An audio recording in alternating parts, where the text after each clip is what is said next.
मराठा आरक्षणाच्या मुद्द्यावरून छगन भुजबळांनी पुन्हा मनोज जरांगेंवर निशाणा साधलेला आहे। मनोज जरांगे पाटील यांच्यावर आज पुन्हा एकदा भुजबळांनी निशाणा साधलेला आहे।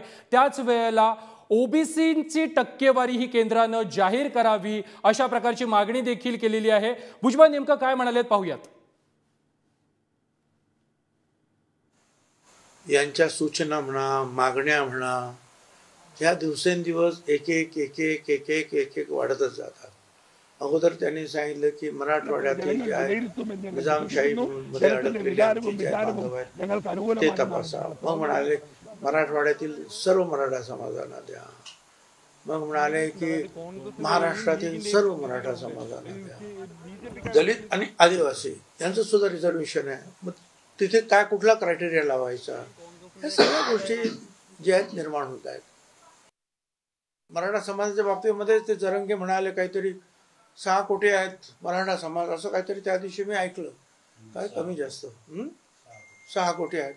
आता 6 कोटी जर म्हणजे ते 50% झाले आणि 50% मध्ये बाकीचे सगळे समाज। मग आता ते कसं काय खरं म्हणायचं? होऊ द्या ना, ते 50% आहेत का? ओबीसी 54% आहेत। आता ओबीसी 54% आहेत, ते 50% आहेत, बाकीचे सगळे आहे असं म्हटलं तर हिशोब गेला 150% त्यामुळे मग आम्ही म्हणतो की बरं ठीक आहे, जात गणना करा। यांचा डाटा आपल्याकडे नाही, आता तो डाटा कसा गोळा करायचा ते सांगा।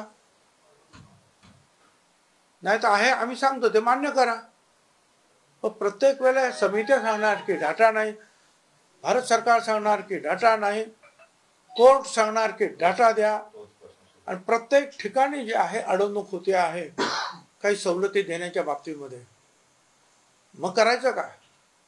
त्यामुळं जाती गणना करा आम्ही ज्यावेळेला म्हणतो त्यावेळेला काही कारण, त्यातलं एक कारण असं आहे की 1931 साली जी इंग्रज सरकारनं त्यावेळेला जाती गणना केलेली होती त्याच्यामध्ये ओबीसी 54% आहे असं त्यांनी म्हटलं। मंडल आयोगाने सुद्धा तेच म्हटलं।